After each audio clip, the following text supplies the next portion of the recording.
Good morning दोस्तों, study with Kamlesh में का स्वागत है। लास्ट क्लास में मैंने हिस्ट्री का जो पहला लेक्चर लिया था उसी से आज मैं कंटिन्यू करने वाला हूँ, ठीक है ना। तो लास्ट में बताया था कि तराई क्षेत्र में किस तरह से बस्तियों का विकास हुआ। अब उसी रास्ते से वहीं से होकर क्या हो गया ना, हमारे व्यापारिक जो हमारे शुरुआती दौर के जो व्यापारिक मार्ग थे वहीं उसी हमारे पूर्व से पश्चिम की ओर वो विकास हुआ उसका। उसके बाद मैं आज बताने वाला हूँ जो हमारे भारत में नदियां हैं, नदियां का इंपॉर्टेंस हमारे इतिहास में क्या रोल है वो मैं बताने वाला हूँ। फिर मैं इस तरह से अभी 2-3 लेक्चर चलेंगे इस तरह से। फिर उसके बाद हम आएंगे हड़प्पा सभ्यता में, क्योंकि जब तक ये नदी नहीं समझ में आएंगे आपको हड़प्पा सभ्यता समझ में नहीं आएगा, क्योंकि सारा जो हड़प्पन साइट है वो क्या नदी किनारे स्थित है, इसलिए जानना जरूरी है। देखिए, ऐतिहासिक भारत का वक्ष स्थल उन महत्वपूर्ण नदियों का क्षेत्र है जो उष्ण कटिबंधीय मानसूनी वर्षा से लबालब भरी रहती है, ठीक है ना। ऐतिहासिक भारत का हम लोग जो हिस्टोरी जितने सारे हिस्टोरिकल इंडिया है वो उसका वक्ष स्थल मतलब क्या, उसका हार्टलैंड या फिर बोलते हैं हृदय। वक्ष मतलब क्या होता है, हृदय होता है। उन नदियों के क्षेत्र जिसमें उष्ण कटिबंधीय मतलब जो ट्रॉपिकल रीजन में हमारे मानसून के कारण जो वर्षा होती है उसके कारण सारा लबालब भरी रहती है पानी से, तो वो वाली नदियां जानना है। इन नदियों के ये क्षेत्र है सिंधु नदी का मैदान, गंगा सिंधु का जल विभाजक क्षेत्र, गंगा की घाटी और ब्रह्मपुत्र की घाटी, ये सारे हमारे प्रमुख है। लेकिन इसके अलावा भी है हमारा साउथ इंडियन वाले जो हमारे रिवर्स है वो, ठीक है। देखिए इसके बारे में थोड़ा जान लेते हैं। ज्यों हम पश्चिम से पूर्व की ओर बढ़ते हैं त्यों पाते हैं कि वार्षिक वृष्टिमान मतलब एनुअल रेनफॉल क्रमशः 25 सेंटीमीटर से बढ़ते बढ़ते 250 सेंटीमीटर तक पहुंच जाता है। मतलब क्या होता है, आप जब हम लोग पश्चिम से पूर्व की ओर जाएंगे, पश्चिम से पूर्व की ओर मतलब मैं आपको मैप दिखा देता हूँ, उसका शायद मैप बना होगा इंडिया का। देखिए पश्चिम से पूर्व मतलब क्या, देखिए यहाँ से मतलब यहाँ से होते हुए आप इधर से जाएंगे, इधर से होते हुए पाकिस्तान से होते हुए हमारा ये गंगा घाटी, फिर इधर से मध्य गंगा घाटी, फिर इधर से क्या हो गया हमारा ब्रह्मपुत्र घाटी, इस तरह से पश्चिम से पूर्व। तो क्या होता है, जो हमारा तापमान है रेनफॉल है वर्षा है 25 सेंटीमीटर से इधर कितना होती है, बढ़ती जाती है। इधर 25 सेंटीमीटर कहाँ होता है हमारा, इस वाले इलाके में, सिंधु वाले घाटी में, ठीक है। 25 से 37 के बीच, और 37 से 60 के बीच कहाँ पे होती है, यहाँ से 25 से कितना हो गया 37 हो गया, और 37-60 क्या हो गया, गंगा वाला घाटी में होगा। और 60 से इधर 120 होता है हमारा ये मध्य वाला घाटी में, और 120 से लेकर ज्यादा हमारा ये ब्रह्मपुत्र घाटी में। ये चीज एक्सप्लेन करने वाला। देखिए 25 सेंटीमीटर से 250 सेंटीमीटर तक पहुंच जाता है। 25 से 37 सेंटीमीटर वर्षा वाला क्षेत्र सिंधु प्रदेश, सिंधु में कितना होता है, सिंधु घाटी क्षेत्र में 25 सेंटीमीटर बारिश होती है। ये आपको एक ये वैल्यू याद रखना है, वैल्यू याद नहीं रहेगा तो आपको पता नहीं चलेगा कहाँ पे कितना बारिश है, कि बारिश की मात्रा पर सब डिपेंड करता है। सिंधु प्रदेश के पेड़ पौधों को संभवतः और संभवतः 37 से 60 सेंटीमीटर वर्षा द्वारा पोषित पश्चिमी गंगा घाटी के पेड़ पौधे को पत्थर और तांबे के औजारों से काटकर जमीन क्या होगा हमारा, जमीन को कृषि योग्य बनाना संभव था, ठीक है ना। देखिए 25 सेंटीमीटर 37 सेंटीमीटर बारिश होगी, वहां पे क्या होगा, पेड़ पौधे का जो डेंसिटी और घनत्व होगा वो कम होगा, ठीक है। 37 से 60 वाले में भी कम ही होगा। तो इन दोनों को जो क्षेत्र है इसको उस समय आप इमेजिन कर सकते हैं, हड़प्पा सभ्यता हमारा कितना लगभग 4000-5000 साल पहले का बात कर रहे हैं अभी हम लोग। तो उस समय इतनी कम बारिश होती थी, उस क्षेत्र में क्या है, पेड़ पौधे कम थे, इसलिए उसमें हथियार क्या था हमारा, तांबे का हथियार था या फिर हमारे पास पत्थर के हथियार थे। तो इन हथियार से क्या ना, इन पेड़ों को काटना आसान था। इन पेड़ों को काट के, इन पेड़ों या जंगलों काट के साफ करके वहां के लोग रहना शुरू कर दिया। इसलिए सबसे पहले कौन सा हमारा हड़प्पा सभ्यता का जन्म हुआ। हड़प्पा सभ्यता का जन्म हमारा सिंधु घाटी क्षेत्र में क्यों हुआ, इसका कारण ये है क्योंकि वहां बारिश कम होती थी। बारिश कम होने के कारण जंगल पेड़ पौधे क्या है वहां पे कम उगे थे, ठीक है ना। लेकिन उसके जो पूरब में आएंगे तो क्या वहां पर घना जंगल था। अब आगे देखते हैं हम लोग, देखिए पता चलेगा आपको। पत्थर और तांबे के औजारों से काटकर जमीन को कृषि योग्य बनाना संभव था, ये हो गया। परंतु 60 से 125 सेंटीमीटर द्वारा पोषित मध्य गंगा घाटी जंगलों के बारे में ऐसा संभव नहीं था, जैसे दिखाते हैं आपको हम, ठीक है ना। देख लीजिए आप यहाँ पे मैप में, ये हमारा पार्ट है, ये मध्य गंगा घाटी, इस वाले ये वाला इलाका है, ये मध्य गंगा घाटी है। यहाँ पे क्या है हमारा, यहाँ पे बारिश कितनी होती थी, 60 से 125 सेंटीमीटर के बीच। तो ये 125 सेंटीमीटर की बारिश बहुत ज्यादा होती है।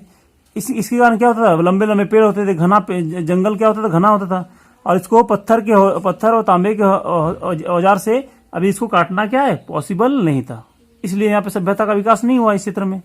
सबसे पहले कहाँ हुआ हमारा, उस वाले इलाके में, सिंधु घाटी क्षेत्र में। और 125 सेंटीमीटर से 250 सेंटीमीटर की वर्षा से पोषित ब्रह्मपुत्र घाटी जंगलों के बारे में तो कतई संभव नहीं था। अब ब्रह्मपुत्र घाटी में कितना बारिश होती थी, यहाँ पे जबरदस्त होती थी, अभी भी होती है जबरदस्त, 250 सेंटीमीटर होती है यहाँ पे ब्रह्मपुत्र घाटी में। 125 सेंटीमीटर से 250 होती है, और 160 से 165 कहाँ पे, मध्य गंगा घाटी। सारे आपको याद रखना है। लोकेशन एक एक चीज जानना है, मध्य गंगा घाटी किसको बोला जाता है, पश्चिमी गंगा घाटी किसको बोला जाता है, निचला गंगा घाटी, सारे आपको याद रखना है। तो 250 सेंटीमीटर से 125 से 250 के बीच होती है ब्रह्मपुत्र घाटी। तो यहाँ के जंगल तो और भी बहुत ही घना था, यहाँ पे पहुंचना ही क्या था, लगभग नामुमकिन था। इसलिए क्या यहाँ पे सभ्यता का या फिर किसी भी हिस्ट्री में कोई भी मनुष्य का एग्जिस्टेंस नहीं है, यहाँ पे अस्तित्व नहीं है। उस समय की बात कर रहा हूं, अभी तो बहुत सारे हो गए ब्रह्मपुत्र घाटी में। घने जंगल के साथ कठोर भूमि वाले, देखिए खासियत क्या था वहां पे, घना जंगल तो था ही, लेकिन क्या था, ये जमीन भी क्या था, कठोर भूमि वाले था, क्योंकि वो प्लेट्यू इलाका है।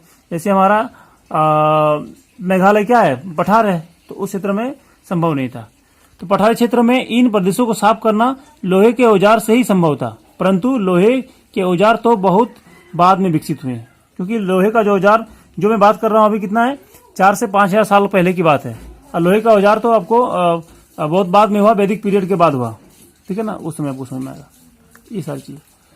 अब आगे देखिए हमारा, अतः प्राकृतिक संपदाओं का इस्तेमाल पहले कम वर्षा वाले क्षेत्र पश्चिम प्रदेश में किया गया, जो नेचुरल रिसोर्सेज है हमारे, ठीक है ना, जैसे मान लीजिए कोयला वगैरह, लोहा, जितने सारे जंगल, सारा का इस्तेमाल कहाँ किया, पश्चिम वाले प्रदेश में, मतलब राजस्थान वगैरह में, सॉरी जो हमारा इलाका है कौन सा, सिंधु वाले क्षेत्र में, और उसके बाद पूर्व वाले क्षेत्र में किया गया।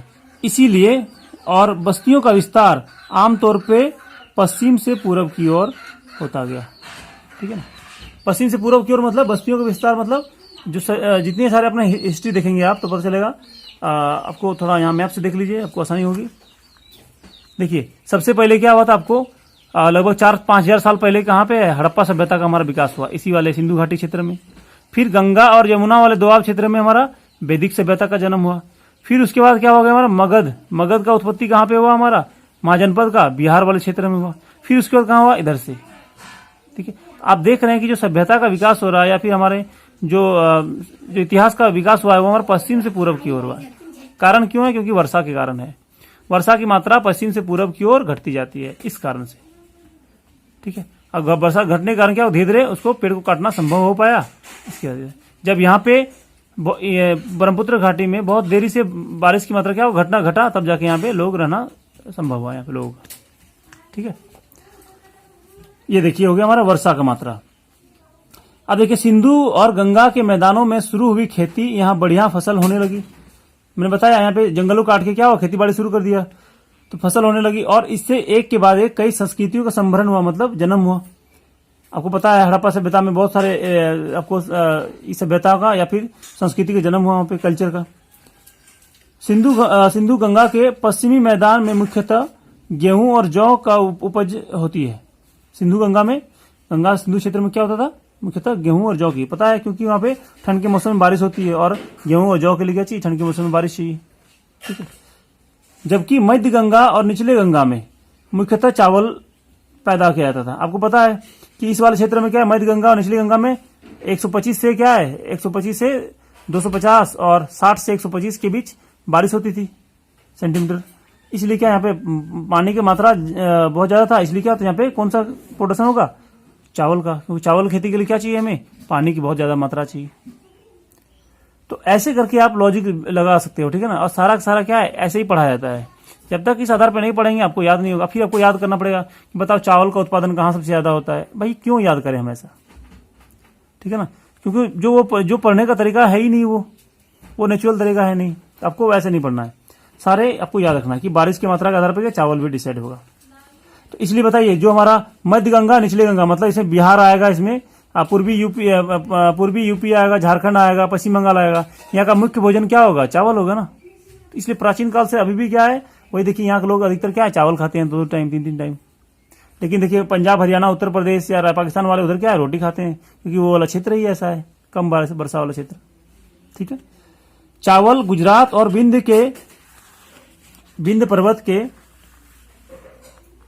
दक्षिण के लोगों का भी मुख्य भोजन है ना। मतलब गुजरात में भी चावल का बहुत ज्यादा बनाया जाता है डिशेस, और साउथ इंडिया में तो है ही है, क्योंकि उधर भी बहुत सारी नदियां हैं, तो पानी क्या होता है, उधर भी बहुत जबरदस्त हो रही थी, इसलिए वहां पे भी चावल का प्रोडक्शन ज्यादा होता है, और चावल सारे क्या उनका स्टेपल डाइट है।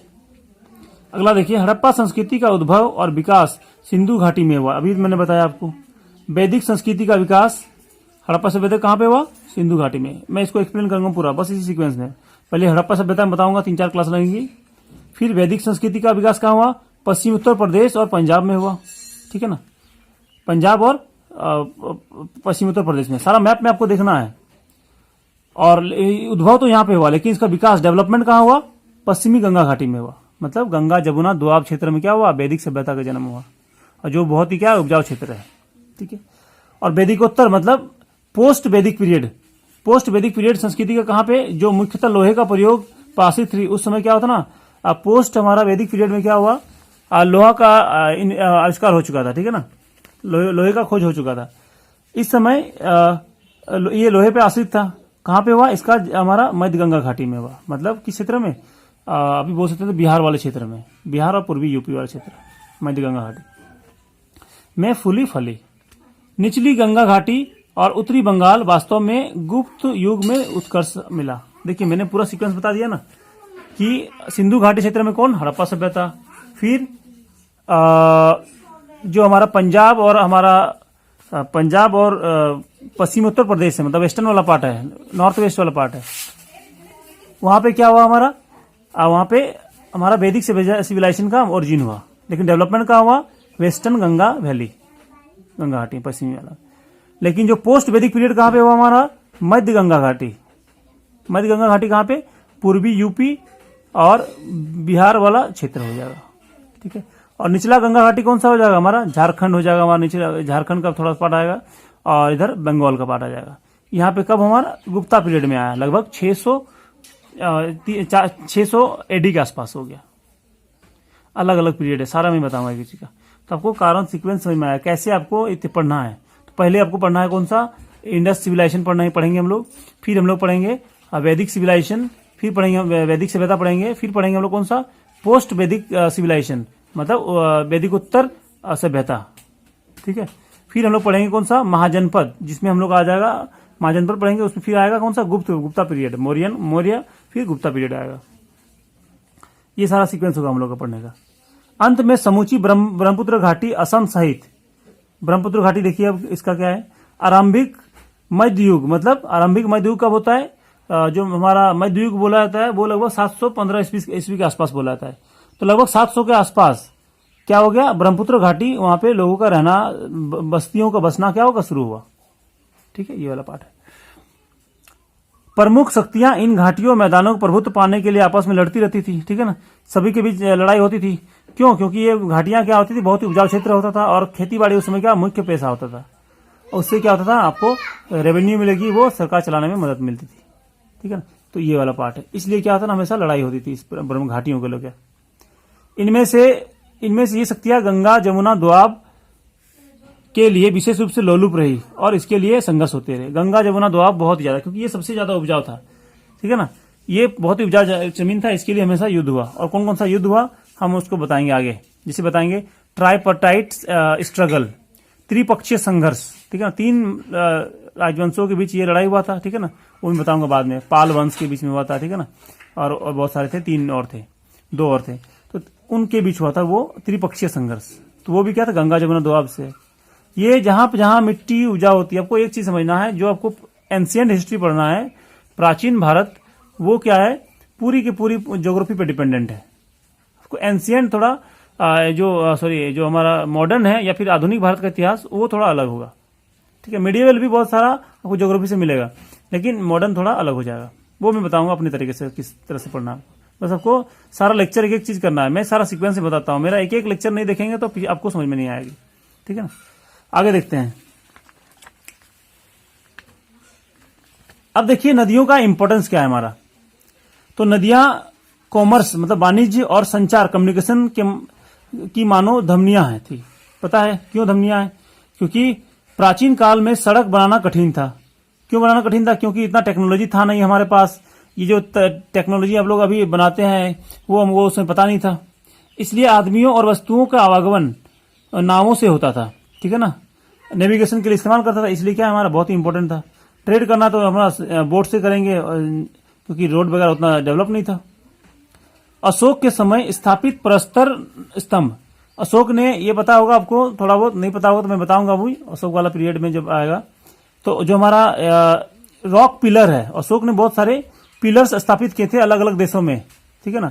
तो वो उन्होंने जो पिलर वहां तक ले कैसे गए, उन्होंने वो बोट्स के थ्रू ले गए थे, नाव के थ्रू, ठीक है ना। और दूर दूर तक स्थानों तक पहुंचाए गए। सोचिए कितना इंपॉर्टेंस था उस समय नाव का या फिर हमारे नदियों का। रोड में इतने जाना संभव नहीं था। संचार साधन के रूप में नदियां, यह भूमिका ईस्ट इंडिया कंपनी के दिनों में कायम रही। ईस्ट इंडिया कंपनी भी यही इस्तेमाल किए। वो लोग भी नदियों के सहारे क्या होता था, वो रॉक्स को बहा के क्या होता था, नदियों में बहा देते थे। और रॉक्स को जो निचले इलाके में रॉक्स को बहाते नहीं थे, मतलब जो लकड़ी के लॉग्स होते थे, लकड़ी के लट्ठे होते थे, वो जंगलों से काट के नदी में बहा देते थे। और उसको क्या होता था, और नदी के किनारे में या फिर जो समुद्र के किनारे में उसको अपने अलग कर लेते थे और उसको वहां से जहाज में लाद कर क्या था अपने देश ले जाते थे, ठीक है ना, ब्रिटेन ले जाते थे। तो वो लोग भी नदियों का इस्तेमाल करते थे। और देखिए कौन कौन लोग इस्तेमाल करते थे इसके अलावा। अच्छा पहले तीर बताते हैं। तो ये तो हो गया हमारा पहला बिंदु हो गया, नदियों का इस्तेमाल कहां पे होता है, वाणिज्य और संचार के लिए। इतना मैं इसके लिए एक्सप्लेन किया। अब दूसरा हमारा बिंदु देखिए यहां पे, नदियों की बाढ़ का पानी आसपास के क्षेत्रों में फैलता है और उन्हें उपजाऊ बनाता है। बाढ़ से क्या होता है, आपको जमीन उपजाऊ होती है, ये फायदा होता है, इसलिए ये भी हमारा क्या नदी का उपयोग है। तीसरा हमारा क्या है, इन नदियों से नहरें भी निकाली जाती है, ठीक है ना। तो नहर भी निकाली जाती है, इसका इस्तेमाल सिंचाई के लिए किया जाता है। किंतु इन नदियों का भारी बाढ़ हर साल उत्तरी मैदानों में गांव और शहरों को तबाह हो जाते थे, आपको पता ही है। अब जब उपजाऊ एक तरफ से उपजाऊ होती थी, लेकिन दूसरा नुकसान क्या है इसका हमारा, बाढ़ भी आती थी तो बहुत सारे शहर नष्ट भी हो गए थे, बहुत सारे जो पुराने शहर तबाह हुए थे। फिर भी देखिए, फिर भी हस्तिनापुर, प्रयाग, वाराणसी, पाटलिपुत्र जैसे अनेक शहर, राजधानियां इन नदी के तट पर बसी है, ठीक है। ये सारे क्या है शहर, देखिए सारे क्या है, तट पे बसी है। वाराणसी कहाँ है, गंगा जमुना, ये हमारा यमुना के तट पे बसा हुआ है, गंगा के तट पे, संगम पे।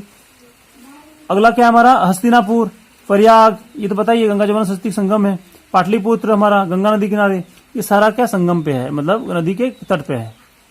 तो आप इसका इंपॉर्टेंस समझ सकते हैं। 3 इंपॉर्टेंस हो गया हमारा, एक वाणिज्य संचार के लिए, दूसरा मैंने बताया उपजाऊपन के लिए बाढ़ का पानी, और तीसरा क्या हो गया हमारा नहर के लिए। चौथा देखिए,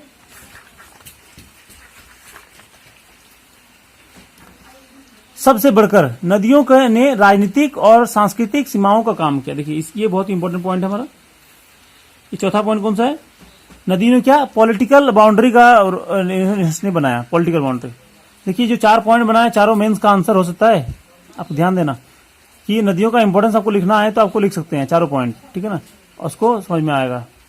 आपको इसका आंसर लिख सकते हैं मेंस में, मैंने पॉइंट फॉर्म में भी कर दिया हूं और डिस्क्रिप्टिव फॉर्म में भी किया हूं, जैसे आप लिख सकते हैं। तो नदियों का किस काम क्या है, पॉलिटिकल बाउंड्री बनने के लिए। यह काम पर्वत भी का काम क्या है, यही है। पॉलिटिकल दो देशों को सेपरेट करता है, 2 देशों को जो हमारा अलग करता है, इसलिए क्या ये भी पॉलिटिकल बाउंड्री हो गया। जिसे उदाहरणार्थ, ठीक है ना, एग्जाम्पल के तौर पे भारतीय प्रायद्वीप के पूर्वी भाग में आज उड़ीसा के समुद्री तट प्रदेश में कलिंग कहलाता है। उसके उत्तरी सीमा में महानदी और दक्षिणी सीमा में गोदावरी है। देखिए मैं आपको दिखाता हूँ यहाँ मैप, ये देखिए महानदी नदी है और ये हमारा कौन सा गोदावरी नदी। गोदावरी और महानदी के बीच का जो प्रदेश था, इस प्रदेश को क्या कहा जाता है, कलिंग कहा जाता था। आपको याद रखना, कलिंग बहुत ही, अशोक ने कलिंग को जीतने वाले कौन था, अशोक थे, ठीक है ना, बाकी और किसी ने जीता नहीं था, आपको ध्यान देना। तो ये वाला क्षेत्र क्या है हमारा, ये क्या हो गया हमारा, कलिंग हो गया। तो ये दो नदियों के बीच का क्षेत्र है। उसका उत्तरी सीमा कौन सा है, महानदी, दक्षिणी सीमा कौन सा है, गोदावरी हो गया। बस ऐसे याद करना आपको हर एक चीज का। तो पहले इस क्षेत्र को उड़ीसा कहा जाता है या कलिंग कहा जाता है, अभी तो उड़ीसा का बाउंड्री थोड़ा चेंज हो गया है, ठीक है ना। अब देखिए उसके बाद हो गया ये। इसी प्रकार आंध्र प्रदेश जो अभी हम लोग आंध्र प्रदेश जानते हैं और अभी का आंध्र प्रदेश, उस समय का आंध्र प्रदेश में बहुत अंतर है। और इसी पर आंध्र प्रदेश के उत्तर गोदावरी और कृष्णा के बीच स्थित है। देखिए आंध्र प्रदेश आप देख लीजिए, ये हमारा गोदावरी हो गया, ये कृष्णा, इसके बीच जो हमारा क्षेत्र है ये क्या होगा हमारा, ये क्षेत्र क्या होगा, हम लोग इसको हम लोग बोलाता है ये हम लोग आंध्र प्रदेश बोलाता था पहले। अभी तो आंध्र प्रदेश कुछ अलग है, ठीक है ना, ये ध्यान रखना है। तो जहां पे किसका रोल था, कहां चला गया,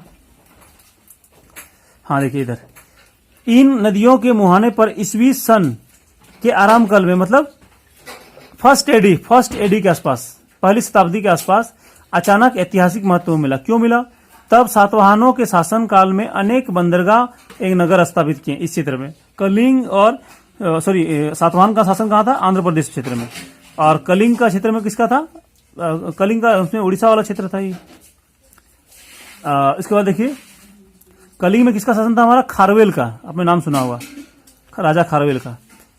अब देखिए इसका, फिर तमिलनाडु कृष्णा नदी और दक्षिण में कावेरी नदी के बीच घिरा हुआ था। देखिए ये हमारा कृष्णा नदी है और यह कावेरी नदी है। ये जो क्षेत्र हो गया यहां से लेके यहां तक, ये हमारा कौन सा था, ये हमारा क्षेत्र हो जाएगा तमिलनाडु का क्षेत्र होगा। लेकिन ये भी क्या है, दो भागों में बटा है। देखिए कावेरी घाटी दक्षिण में वैगई नदी और उत्तर में पेन्नार नदी तक फैली हुई है। देखिए ये कावेरी नदी है, ये कावेरी, ये तो वैगई नदी ये वाला हो गया, और यहाँ पे हमारा कौन सा हो गया, पेन्नार नदी है ये।